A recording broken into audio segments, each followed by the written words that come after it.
ನಾವು ತಂದೆ ತಾಯಿಗಳು ಎಷ್ಟೊಂದು ಪೂಜೆ ಪುನಸ್ಕಾರ ಮಾಡ್ತಾರೆ. ಮಕ್ಕಳ ಶ್ರೇಯೋಭಿವೃದ್ಧಿ, ಮಕ್ಕಳಿಗೆ ಒಳ್ಳೇದಾಗ್ಲಿ, ಅವರ ಕಷ್ಟಗಳೆಲ್ಲ ನಿವಾರಣೆ ಆಗಲಿ ಅಂತ ತುಂಬ ಪೂಜೆಗಳನ್ನ ಮಾಡ್ತಾರೆ. ದೇವರಲ್ಲಿ ಹರಕೆಯನ್ನು ಹೊತ್ಕೋತಾರೆ. ಅದೇ ರೀತಿ ಜೀವಂತಿಕ ವ್ರತ ಅನ್ನೋದು ಒಂದು ಇದೆ. ಇದನ್ನು ಪ್ರತಿ ಶುಕ್ರವಾರ ಮಾಡ್ಬೋದು. ಆದರೆ ಮಾಡೋದಕ್ಕೆ ಈಗ ತುಂಬ ಕಷ್ಟ ಅನಿಸುತ್ತೆ. ಮಾಡೋಕ್ಕಾಗಲಿಲ್ಲ ಅಂದರೂ ಈ ಒಂದು ಕಥೆಯನ್ನು ಕೇಳಿದ್ರೂ ಕೂಡ ಮಾಡಿದಷ್ಟು ಪುಣ್ಯ ಬರುತ್ತೆ. ಮಾಡಿದ ಪೂಜೆಗಿಂತ ಕಥೆಯನ್ನು ಕೇಳಿದ್ರು ಯಾಕೆ ಪುಣ್ಯ ಬರುತ್ತೆ ಅಂತ ಈ ವಿಡಿಯೋದ ಕೊನೆಯಲ್ಲಿ ಹೇಳ್ತೀನಿ. ಅದಕ್ಕೂ ಮುಂಚೆ ಯಾರು ನನ್ನ ಚಾನಲ್ನ ಸಬ್ಸ್ಕ್ರೈಬ್ ಮಾಡಿಲ್ಲ ಅವರು ಸಬ್ಸ್ಕ್ರೈಬ್ ಮಾಡ್ಕೊಳ್ಳಿ. ಹಾಗೆ ಈ ವಿಡಿಯೋಗೆ ಒಂದು ಲೈಕ್ ಮಾಡಿ. ಈ ಜೀವಂತಿಕ ವ್ರತ ಕಥೆಯನ್ನು ಕೇಳಿ ನಿಮ್ಮ ಮಕ್ಕಳ ಶ್ರೇಯೋಭಿವೃದ್ಧಿ ಆಗಲಿ ಅಂತ ಕೇಳ್ಕೊಳ್ಳಿ ದೇವಿಯನ್ನು. ಮತ್ತು ಇದನ್ನು ಪ್ರತಿ ಶುಕ್ರವಾರ ಕೇಳಿದ್ರೆ ತುಂಬ ಒಳ್ಳೆಯದು. ನೀವು ಪ್ರತಿ ಶುಕ್ರವಾರ ಈ ಕಥೆಯನ್ನು ಕೇಳ್ತಾ ಹೋದರೆ ನಿಮ್ಮ ಮಕ್ಕಳ ಜೀವನದಲ್ಲಿ ಅಭಿವೃದ್ಧಿಯನ್ನು ಕಾಣ್ಬೋದು. ಈ ವ್ರತ ಕಥೆ ಏನಿದೆ, ವ್ರತ ಹೇಗೆ ಮಾಡೋದು ಮತ್ತು ಅದ್ರ ಯಾರು ಮಾಡಿದ್ದಾರೆ, ಮಾಡಿ ಯಾವ ರೀತಿ ಫಲ ಪಡೆದಿದ್ದಾರೆ ಅಂತ ಈ ವಿಡಿಯೋದಲ್ಲಿ ತಿಳಿಸ್ಕೊಡ್ತೀನಿ ಬನ್ನಿ. ಈ ಶುಕ್ರವಾರದ ಈ ಕಥೆಯನ್ನು ಯಾರು ಕೇಳ್ತಾರೋ, ಯಾವ ಮನುಷ್ಯರು ಕೇಳ್ತಾರೋ ಅವರು ಸರ್ವ ಸಂಕಟಗಳಿಂದ ಮುಕ್ತರಾಗ್ತಾರೆ ಅಂತ ಹೇಳ್ತಾರೆ. ಈ ಶುಕ್ರವಾರದ ಹಿಂದೆ ಇರೋ ಒಂದು ಕಥೆಯನ್ನು ಶಿವಪರಮಾತ್ಮನೇ ಹೇಳ್ತಾನೆ. ಅದು ಹೇಳ್ತೀನಿ ಕೇಳಿ. ಹಿಂದೆ ಪಾಂಡ್ಯ ವಂಶದಲ್ಲಿ ಹುಟ್ಟಿದ ಸುಶೀಲನೆಂಬ ರಾಜನಿದ್ದನು. ಎಷ್ಟು ಪ್ರಯತ್ನಿಸಿದರೂ ಅವನಿಗೆ ಮಕ್ಕಳಾಗಿರಲಿಲ್ಲ. ಸರ್ವಗುಣ ಸಂಪನ್ನೆಯಾಗಿದ್ದ ಸುಕೇಶಿ ಎನ್ನುವವಳು ಅವನ ಹೆಂಡತಿಯಾಗಿದ್ದಳು. ಮಕ್ಕಳಾಗದಿರಲು ಸ್ತ್ರೀ ಸ್ವಭಾವಕ್ಕನುಸಾರವಾಗಿ ಅವಳು ತುಂಬ ಚಿಂತಾಕ್ರಾಂತಳಾದಳು. ಆಗ ಸುಕೇಶಿಯು ಪ್ರತಿ ತಿಂಗಳು ಬಟ್ಟೆಯ ತುಣುಕುಗಳನ್ನು ತನ್ನ ಹೊಟ್ಟೆಯ ಮೇಲೆ ಸುತ್ತಿಕೊಂಡು ಹೊಟ್ಟೆ ಉಬ್ಬಿ ಕಾಣುವಂತೆ ಮಾಡತೊಡಗಿದಳು. ಮಹಾಸಾಹಸಿಯಾದ ಅವಳು ಗರ್ಭಿಣಿ ಸ್ತ್ರೀಯಂತೆ ನಟಿಸುತ್ತಾ ತನ್ನ ಸಮಾನ ಕಾಲದಲ್ಲಿ ಗರ್ಭಿಣಿಯಾಗಿ ಪ್ರಸವಿಸುವ ಸ್ತ್ರೀಯನ್ನು ಶೋಧಿಸತೊಡಗಿದಳು. ದೈವಯೋಗದಿಂದ ಅವಳು ತಮ್ಮ ಪುರೋಹಿತನ ಪತ್ನಿಯು ಗರ್ಭಿಣಿಯಾಗಿರುವುದನ್ನು ತಿಳಿದುಕೊಂಡಳು. ಮೋಸಗಾರ್ತಿಯಾದ ರಾಣಿಯು ಒಬ್ಬ ಸೂಲಗಿತ್ತಿಗೆ ಬಹಳ ಧನವನ್ನು ಕೊಟ್ಟು ಅವಳಿಗೆ ತನ್ನ ಎಲ್ಲ ರಹಸ್ಯವನ್ನು ತಿಳಿಸಿ ಪುರೋಹಿತನ ಪತ್ನಿಯ ಹೆರಿಗೆಯ ಕಾರ್ಯದಲ್ಲಿ ಅವಳನ್ನು ವ್ಯವಸ್ಥೆ ಮಾಡಿದಳು. ಇತ್ತ ರಾಜನು ತನ್ನ ಪತ್ನಿಯು ಗರ್ಭವತಿಯಾಗಿರುವುದನ್ನು ತಿಳಿದು ತುಂಬ ಸಂತೋಷದಿಂದ ಸೀಮಂತವನ್ನು ಮಾಡಿದನು.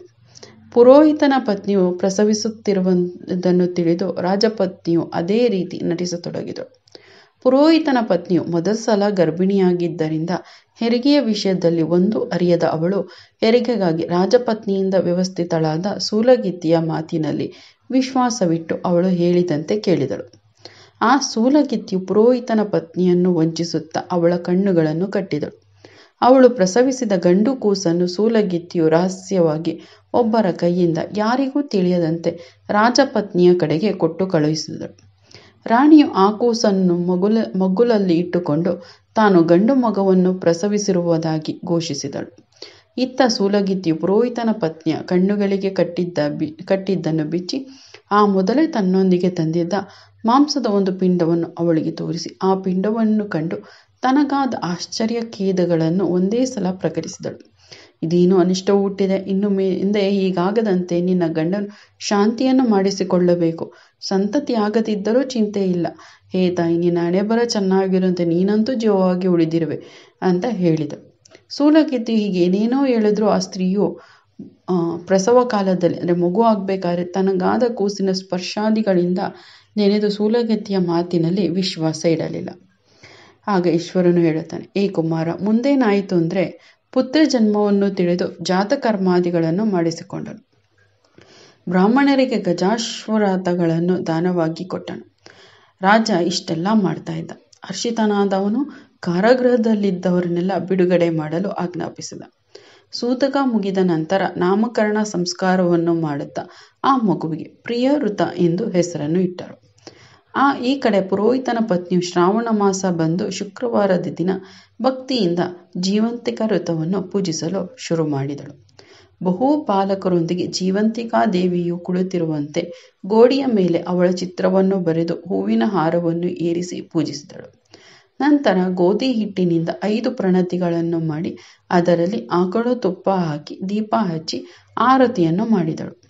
ಆ ಪ್ರಣತಿಗಳನ್ನು ತುಪ್ಪದಲ್ಲಿ ಕರೆದು ತಾನು ಸ್ವತಃ ಅವುಗಳನ್ನು ಸೇವಿಸಿದಳು. ದೇವಿಯ ಮೇಲೆ ಮಂತ್ರಾಕ್ಷತೆಗಳನ್ನು ಏರಿಸಿ, ಹೇ ದೇವಿ, ನನ್ನ ಮಗು ಎಲ್ಲಿದ್ದರೂ ನೀನು ಅವನನ್ನು ರಕ್ಷಿಸು. ನೀನು ಅತಿ ಕರುಣಾಶಾಲಿಯಾಗಿರುವೆ ಎಂದು ಪ್ರಾರ್ಥಿಸಿದಳು. ನಂತರ ಕಥೆಯನ್ನು ಕೇಳಿ ನಮಸ್ಕರಿಸಿದಳು.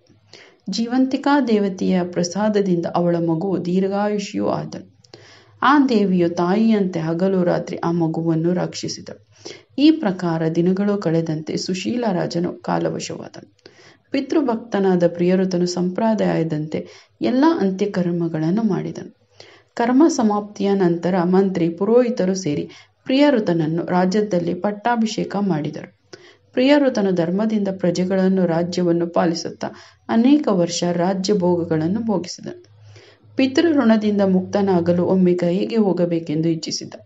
ಪ್ರಿಯವ್ರತನು ರಾಜ್ಯಭಾರವನ್ನು ವೃದ್ಧರಾದ ಅಮಾತ್ಯರಲ್ಲಿ ವಿಶ್ವಾಸದಿಂದ ಒಪ್ಪಿಸಿ ರಾಜನ ವೇಷಭೂಷಣಗಳನ್ನು ತೆಗೆದು ಯಾತ್ರಿಕನ ವೇಷಭೂಷಗಳನ್ನು ಹಾಕಿಕೊಂಡು ಗಯೆಗೆ ಹೊರಟನು. ಮಾರ್ಗ ಮಧ್ಯದಲ್ಲಿ ಒಂದು ಊರಿನಲ್ಲಿ ಒಬ್ಬ ಗೃಹಸ್ಥನ ಮನೆಯಲ್ಲಿ ವಾಸ ಮಾಡಿದನು. ಅಲ್ಲಿ ಯಜಮಾನನ ಪತ್ನಿಯು ಪ್ರಸವಿಸಿದ್ದಳು. ಈ ಪೂರ್ವದಲ್ಲಿ ಅವಳಿಗೆ 5 ಗಂಡು ಕೂಸುಗಳಾಗಿದ್ದವು. ಪ್ರತಿ ಸಲ ಆ ಮಗುವಾದ 5ನೇ ದಿನ ಷಷ್ಠಿ ದೇವಿಯು ಬಂದು ಕೊಂದು ಹಾಕುತ್ತಿದ್ದಳು. ಈ ಸಲ ಅವಳು ಹಡೆದ 5ನೇ ದಿನವೇ ರಾಜನು ಅವರ ಮನೆಗೆ ಹೋಗಿದ್ದನು. ರಾತ್ರಿಯಲ್ಲಿ ರಾಜನು ಮಲಗಿದ್ದಾಗ ಪ್ರತಿ ಸಲದಂತೆ ಕೂಸನ್ನು ಒಯ್ಯಲು ಷಷ್ಠಿ ದೇವಿಯು ಬಂದಿದ್ದಳು. ಆಗ ರಾಜನನ್ನು ದಾಟಿ ನೀನು ಹೋಗತಕ್ಕದ್ದಲ್ಲ ಎಂದು ಜೀವಂತಿಕಾ ದೇವಿಯು ಷಷ್ಠಿ ದೇವಿಯನ್ನು ತಡೆದಳು. ಈ ರೀತಿ ಜೀವಂತಿಕಾ ದೇವಿಯಿಂದ ನಿಷೇಧಿಸಲ್ಪಟ್ಟು ಷಷ್ಠಿಯು ಬಂದ ಹಾದಿಯಿಂದ ಹಿಂತಿರುಗಿ ಬಿಟ್ಟಳು. 5ನೇ ದಿನ ಮುಗಿದರೂ ಬಾಲಕನು ಬದುಕಿರುವುದನ್ನು ಕಂಡು ಮನೆಯ ಯಜಮಾನನು ಬಹುಶಃ ಇದು ಹೊರಗೆ ಮಲಗಿರುವ ಯಾತ್ರಿಕನ ಪ್ರಭಾವ ಎಂದು ವಿಚಾರಿಸಿ ರಾಜನಿದ್ದಲ್ಲಿ ಹೋಗಿ ಈ ಬಗ್ಗೆ ವಿಚಾರಿಸಿದನು. ಹೇ ಪ್ರಭು, ನಿನ್ನ ಅನುಗ್ರಹದಿಂದ ಈ ನನ್ನ 6ನೆಯ ಬಾಲಕನು ಜೀವಂತವಾಗಿ ಉಳಿದನು. ನೀನು ದಯಮಾಡಿ ಇಂದು ನಮ್ಮ ಮನೆಯಲ್ಲೇ ಉಳಿದು ನಾಳೆ ಹೊರಡುವುದು ಎಂದು ರಾಜನನ್ನು ಪ್ರಾರ್ಥಿಸಿಕೊಂಡನು.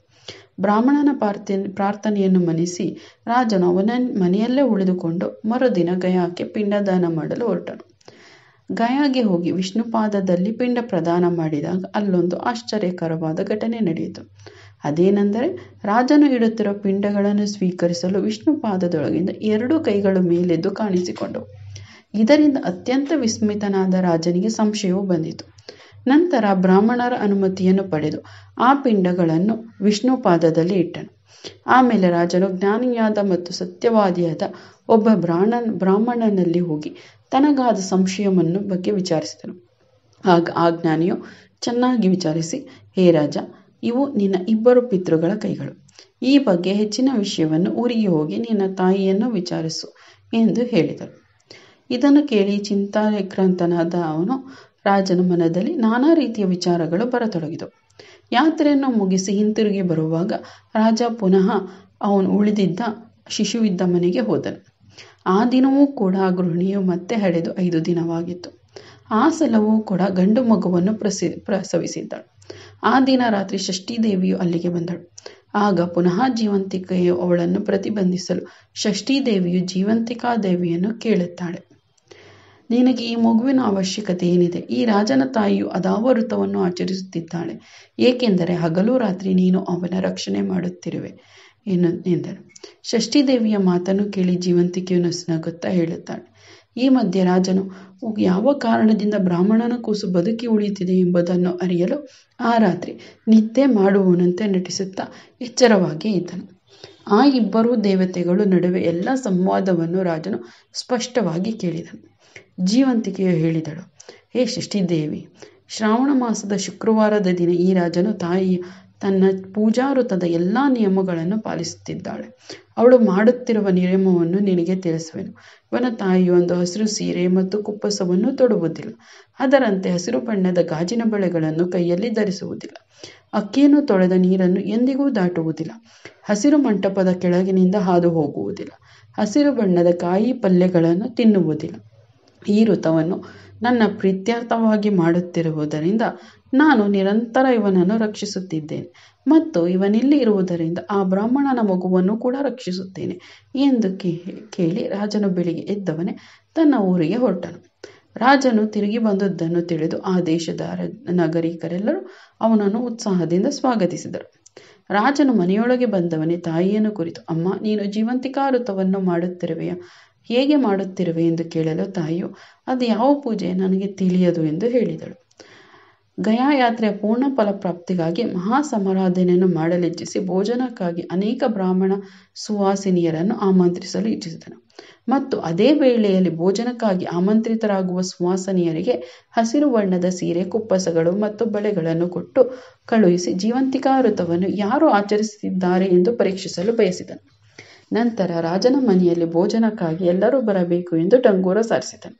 ಆಗ ರಾಜನ ಪುರೋಹಿತನ ಪತ್ನಿಯು ಹಸಿರು ಸೀರೆ, ಕುಪ್ಪಸ, ಬಳೆಗಳನ್ನು ಕೊಡಲು ತಂದ ದೂತರನ್ನು, ಅಯ್ಯ, ಇಂದು ಹಸಿರು ಬಣ್ಣದ ಯಾವ ವಸ್ತುವನ್ನು ನಾನು ಸ್ವೀಕರಿಸುವುದಿಲ್ಲ ಎಂದು ತಿಳಿದಾಗ ರಾಜನಿಗೆ ತಿಳಿಸಿದರು. ಆ ರಾಜನು ಹಸಿರು ವರ್ಣದ ಬದಲಿಗೆ ಕೆಂಪು ಬಣ್ಣದ ಬಟ್ಟೆ, ಬಳೆಗಳನ್ನು ಕೊಡುವಂತೆ ತಿಳಿಸಿದ. ಅವುಗಳನ್ನು ಸ್ವೀಕರಿಸಿ ಅವಳು ಅರಮನೆಗೆ ಬಂದಳು. ಅಲ್ಲಿ ಪೂರ್ವ ದಿಕ್ಕಿನ ಬಾಗಿಲಿನಲ್ಲಿ ಅಕ್ಕಿಯನ್ನು ತೊಳೆದ ಜಲವನ್ನು ಮತ್ತು ಹಸಿರು ವರ್ಣದ ಮಂಟಪವನ್ನು ನೋಡಿ ಅಲ್ಲಿಂದ ಒಳಗೆ ಹೋಗದೆ ಬೇರೆ ಬಾಗಿಲಿಂದ ಒಳಗೆ ಹೋದಳು.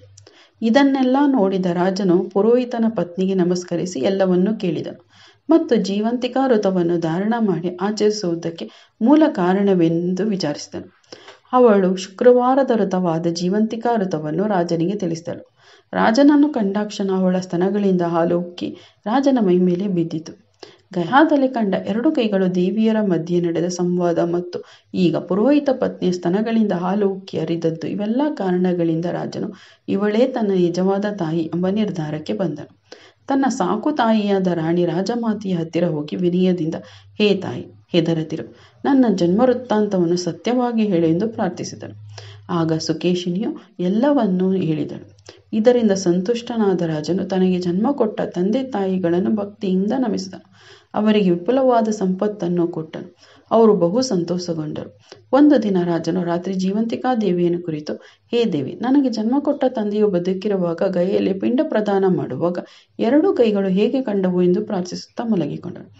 ಆಗ ಸ್ವಪ್ನದಲ್ಲಿ ಬಂದ ಜೀವಂತಿಕಾ ದೇವಿಯು ಅವನ ಸಂಶಯವನ್ನು ನಿವಾರಿಸುತ್ತಾ, ರಾಜ, ನಿನಗೆ ವಿಶ್ವಾಸ ಹುಟ್ಟುವುದಕ್ಕಾಗಿ ನಾನೇ ಆ ರೀತಿ ಮಾಯೆಯನ್ನು ಮಾಡಿದ್ದೆನು, ಆದ್ದರಿಂದ ಯಾವ ಸಂಶಯನೂ ಮಾಡದಿರು ಎಂದು ತಿಳಿಸಿದರು. ಈ ರೀತಿಯಾಗಿ ಶುಕ್ರವಾರ ಜೀವಂತಿಕಾ ವ್ರತವನ್ನು ಮಾಡಿ ತನ್ನ ಮಗನ ಕ್ಷೇಮವನ್ನು ಕಾದುಕೊಂಡರು. ಈ ವ್ರತ ಕಥೆಯನ್ನು ಕೇಳಿದ ಎಲ್ಲರಿಗೂ ಅವರ ಮಕ್ಕಳು ಸಂತುಷ್ಟರಾಗಿ ಮಕ್ಕಳ ಸೌಭಾಗ್ಯವನ್ನು ಕಾಪಾಡಲಿ ಎಂದು ಕೇಳಿಕೊಳ್ಳುತ್ತೆ. ಈ ಕಥೆಯನ್ನು ಕೇಳೋದ್ರಿಂದ ಈ ಕಥೆಯಲ್ಲಿ ಬರುವಂಥದ್ದನ್ನು ನಾವು ಮಾಡೋಕ್ಕಾಗಲ್ಲ.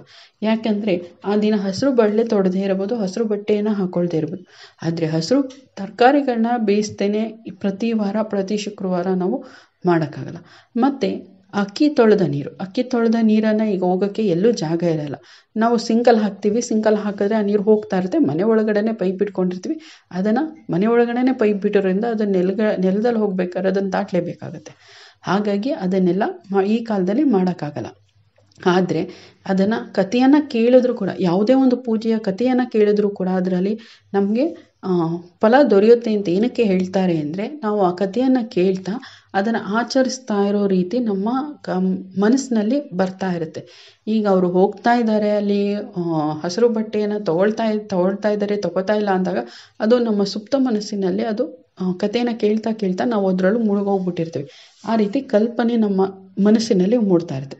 ಹಾಗಾಗಿ ನಾವು ದೈಹಿಕವಾಗಿ ಪೂಜೆ ಮಾಡದೇ ಇದ್ದರೂ ಮನಸ್ಸಿನಲ್ಲಿ ನಾವು ಆ ಪೂಜೆಯನ್ನು ನೆರವೇರಿಸಿರ್ತೀವಿ.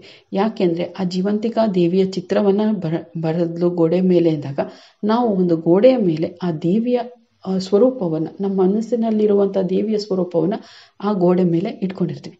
ಅಕ್ಷತೆ ಹಾಕಿದ್ಲು ಅಂದಾಗ ಅಕ್ಷತೆಯನ್ನು ಹಾಕಿರ್ತೀವಿ, ಅಕ್ಷತೆ ಹಾಕಿರೋದನ್ನು ನೋಡಿರ್ತೀವಿ. ಆ ರೀತಿ ಅವಳು ದೀಪವನ್ನು ಹಚ್ಚಿದ್ಲು ಅಂದಾಗ ನಾವು ದೀಪವನ್ನು ಹಚ್ಚಿರೋದನ್ನು ನೋಡಿರ್ತೀವಿ.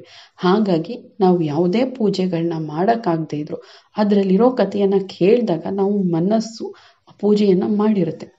ಹಾಗಾಗಿ ಆ ಫಲನ ನಾವು ಪಡಿತೀವಿ ಅಂತ ಹೇಳ್ತಾರೆ. ಈ ವಿಡಿಯೋ ಇಷ್ಟ ಆಗಿದೆ ಅಂತ ಭಾವಿಸ್ತೀನಿ.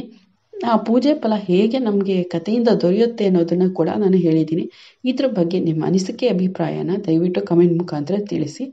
ಕೇಳಿದ್ದಕ್ಕಾಗಿ ಧನ್ಯವಾದಗಳು. ಮುಂದಿನ ವಿಡಿಯೋದಲ್ಲಿ ಸಿಗೋಣ.